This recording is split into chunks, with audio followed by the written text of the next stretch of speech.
kasi ko kalbayog nun, maupay nga adlaw. Yan ang adlaw aton harampangan ang Ordinance Number 2005-26-042. Ang balaod nga nag-regulate sa mga operasyon sa internet cafes, video game shop, at iba pa na computer-related entertainment centers dinhi sa syudad. Kaupod natin na si SP Secretary Elena Manadayday Cortado. Maupay nga adlaw Vice Rex, dan maupay liwat nga adlaw san nga tanan naton nga taga Calbayo. Welcome to Speak Up. Kundiin ang balaod aton ginihimay para mas masabtan sa publiko. Manaday, naano ang sakop sini nga ordinansa? Ini nga ordinansa nagsasakop sa tanan nga internet cafes, video game shops, ngan iba pa nga establishmento nga nag-ooperate gamit ang internet o computer-based entertainment para sa serbisyo, uyag o rentals. Kinahanglan ba sin franchise ang mga internet cafe? Oo. Diri pwede magtukod sa internet cafe o video shop kung waray franchise nga ginaprobaran sa sangguniang panlunsod.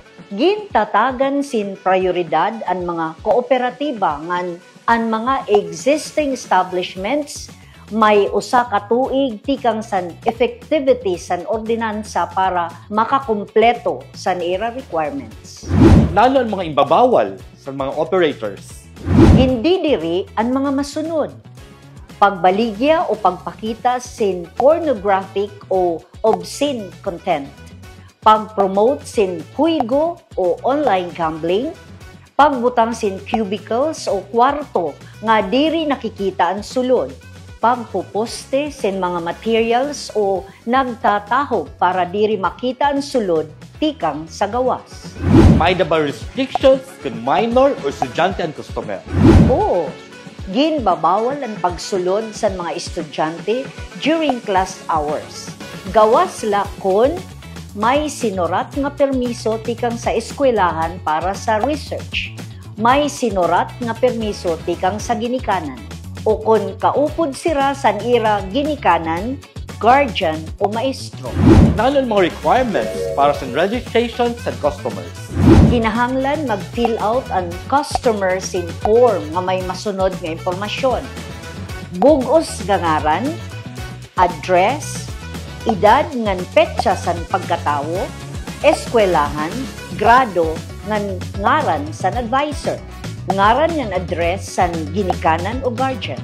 Dapat may logbook liwat para san petsa ngan oras san pag-abot ngan paglakat ngan permahan san customer. Ini nga records dapat igpreserba ngan abre para san inspeksyon san BPLO bisan san oras san operasyon. Nano ang mga penalty kung diri magsunod? Depende kung nano ang gin-violate.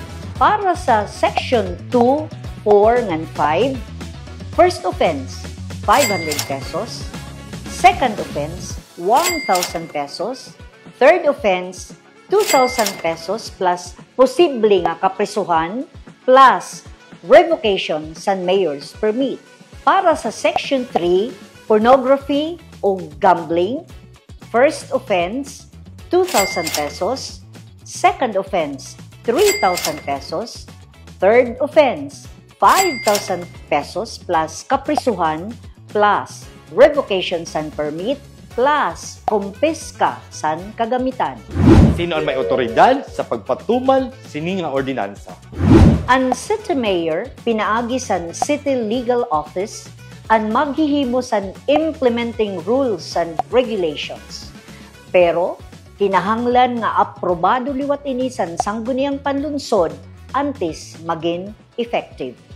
Salamat Manaday. Mga igkasi ko kalbayog nun, ang teknolohiya importante. Pero kinahanglan may giya. Kung ang internet cafes atong gikisudlan, dapat may klaro na balaod na nagtutudlok kung paanano ini dapat gamiton.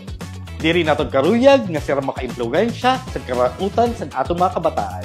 Sakto Vice, ini nga ordinansa diri para pungan ang negosyo kundi para igiya ang mga operators ngan proteheran ang kabataan. Responsibilidad naton nga bantayan ang lugar nga ginsusudlan nila. Ang disiplina sa teknolohiya basihan sa proteksyon. Ini ang speak up, kundiin balaod para sa tanan. See you next week!